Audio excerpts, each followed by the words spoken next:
Hello YouTube, Comrade Xander here, bringing you a new series called Marxist-Leninist Talks, where we talk about the news from a Leninist perspective.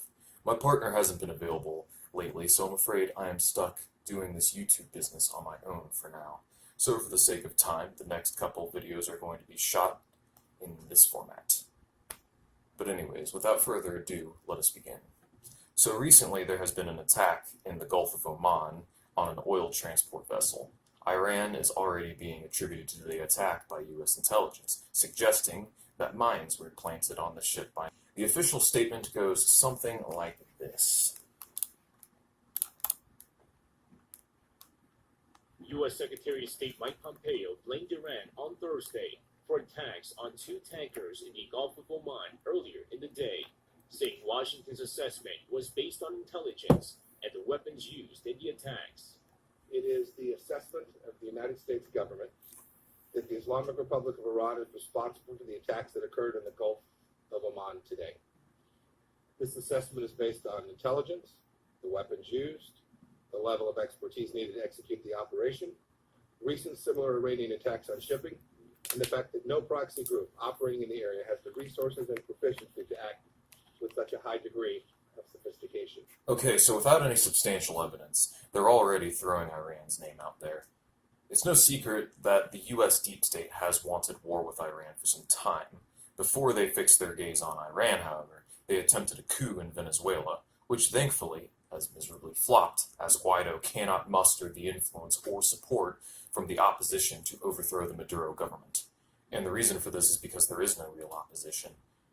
The Venezuelan bourgeoisie and some petty bourgeois reactionaries and their paltry numbers do not constitute the force needed to overthrow the country.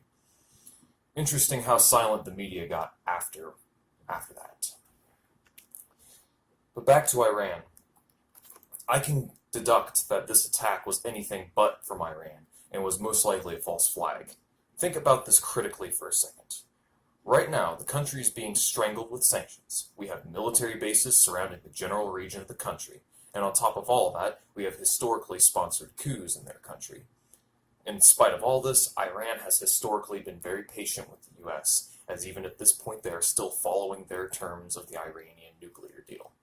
As far as we know, they aren't enriching uranium for the purpose of manufacturing nuclear arms. If Iran really was looking for war with the U.S., you bet your ass they would be manufacturing nukes.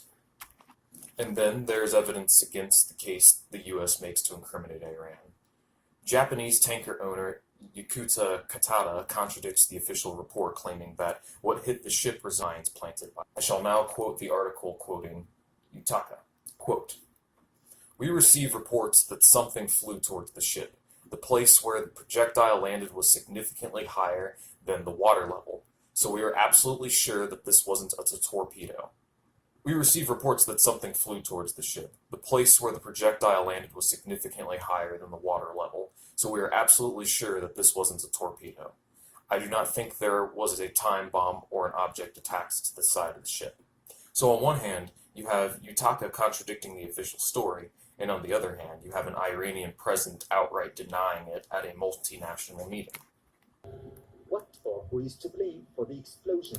Leaders in Kyrgyzstan, Iranian President Hassan Rouhani, said the U.S. is pushing an The United States has stepped over all the norms and regulations of the international community and has created new threats for the region and the world. So it's pretty clear based on what little evidence there is, as well as the history of the United States and Iran have with each other, the U.S. is just trying to use any justification possible to escalate war with Iran. This isn't, however, the first time U.S. intelligence has lied to the public to get us involved in unjust wars against other countries. The truth is that the United States has a long history of falsified provocations for its military interventions. As we all know, if we do not fight them there, they will come all across the Pacific or Atlantic Ocean, all the way over here, and fight us here. So without further ado, here are some historical examples of the United States going to war based on lies. First one is the Tonkin Bay incident. Anybody who paid attention in history class should know about this one.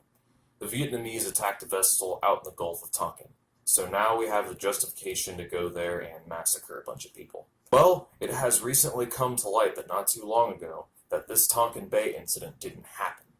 That apparently they were having some sonar malfunctions, and no damage was done to their ship, and nobody had been hurt or killed that day. In fact, Secretary of Defense McNamara, a man whose job it was to sell the Vietnam War, has come out and personally admitted this. Well, there apparently been at least 9 torpedoes in the water, all missed. Yeah. No, I don't. Wait a minute now. I'm not so sure about this number of engaged.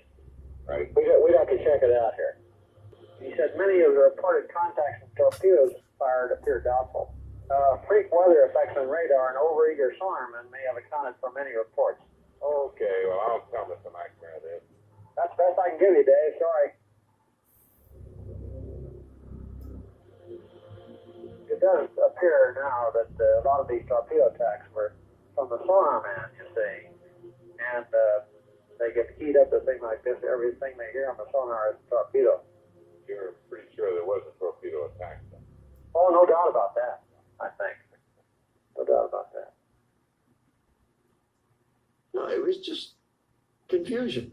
And events afterwards showed that our judgment that we'd been attacked that day was wrong. It didn't happen. Still skeptical that this was just a conspiracy theory, even though one of the highest-ranking government officials at the time is confessing that this never happened? Well, that's okay. You don't have to take his word for it. In 2005, the NSA reluctantly declassified a report concluding that the Tonkin Bay incident was falsified. To quote the National Security Archive, quote, "The overwhelming body of reports, if used, would have told the story that no attack occurred. Key pieces of evidence are missing from the agency's archives, such as the official decrypted Vietnamese text of the documentation that played an important role in the White House case. Haynock has not found a smoking gun to demonstrate a cover-up, but believes that the evidence suggests an active effort to make Sigint fit the claim of what happened during the evening of the 4th of August in the Gulf of Tonkin." This isn't the first time we've been lied to either. We've been told that the Korean War was started when the North attacked the South, neglecting to mention that it was the South, with the aid of the United States, who have attacked the North in a series of small skirmishes a year prior. This was just recently unveiled by an AP report titled "Bridge at No Gun Re," to quote an article from The Guardian. South Korean troops attacked North Korea a year before the Korean War broke out. Researchers have claimed in the latest disturbing revelation about the conflict, which almost led to a global war. More than 250 guerrillas from the South are said to have launched an attack on North Korean villages along the East Coast in June 1949. Some research has shown of Wonsan, although all 50 were killed in 2 weeks. The incident has been confirmed by a South Korean army official. The story supports the argument of some historians that the North's invasion of the South in June 1950 must be seen in the context of a steadily build-up hostilities from both sides. U.S. veterans interviewed by AP said that they machine-gunned hundreds of helpless civilians under a railway bridge at No Gun Re in July 26, 1950. A week later, according to other veterans, a U.S. general ordered the destruction of 2 strategic bridges across Nat Kong River, killing hundreds of civilians. "It was a tough decision," wrote Robert Gay. "Yeah, I bet it was, you fucking piece of shit." The AP investigation documents other incidents in 1950 and 51 when U.S. jets repeatedly attacked groups of Koreans in civilian clothes on the suspicion that they harbored enemy infiltrators. In one strike, U.S. firebombs are said to have killed 300 civilians trapped in a cave. Some pilots expressed concern that they were machine-gunning innocent people. Korean commentators say that the incidents have long been known, but while South Korea was under military dictatorship, the victims and their family members had to keep silent, fearing punishment if they spoke out. You can read more about it in The Guardian below. So, in other words, we helped instigate the war with North Korea in the first place by propping up a dictator in the South and harassing the North. Let's talk about other lies that have been told, such as Iraq and weapons of mass destruction. This one, I don't really think I need any works cited for. I think it's pretty much mainstream knowledge at this point that there were no WMDs. We never found anything, so that was a lie. And then there was the alleged chemical attacks done by the Assad government in Syria. These chemical attacks were used as an immediate justification for the US, Britain, and France to bomb the Syrian government. The Real News Network has a great story on this, providing evidence that the chemical attack was more than likely staged.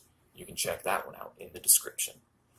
So this is a country that routinely assassinates populist leaders, coups sovereign governments, carries out false flags, or manufactures provocation for wars, and sponsors most of the world's dictators, and you are going to trust it when it takes every opportunity it can to blame its geopolitical rivals so that it can justify its acts of aggression?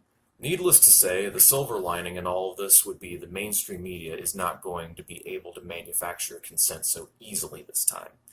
Americans, in a fit of reactionary hysteria, may have been manipulated into supporting the Iraq and Afghanistan wars, but in the information age, when there is already evidence at present and historically that the US is lying about these attacks, diminishing returns is beginning to take hold. So now we have a contradiction. On one hand, a large portion of our economy is fueled by the war machine and basically requires that we maintain a perpetual state of war to function, which requires perpetual manipulation of the public. On the other hand, it's growing increasingly difficult to sell the American people on these wars in the first place due to increased access to alternative news media. While the boomers and Generation X can be sold fairly easily due to growing up before the internet when basically everybody was brainwashed, the millennials, as well as the upcoming Generation Z, have had their indoctrination broken by the information age. In other words, we now have the power to fact-check the media at light speed. I foresee a growing disillusionment of the American populace. Most of the citizens already don't trust the government, as Congress's approval rating currently flounders between 10 and 20% on any good day. And although much of the people are inherently reactionary when they spontaneously organize in the face of conflict, as long as there are those who seek the objective truth and at the same time crave genuine social change, the will of the masses can ultimately be transmuted into a positive force for the better.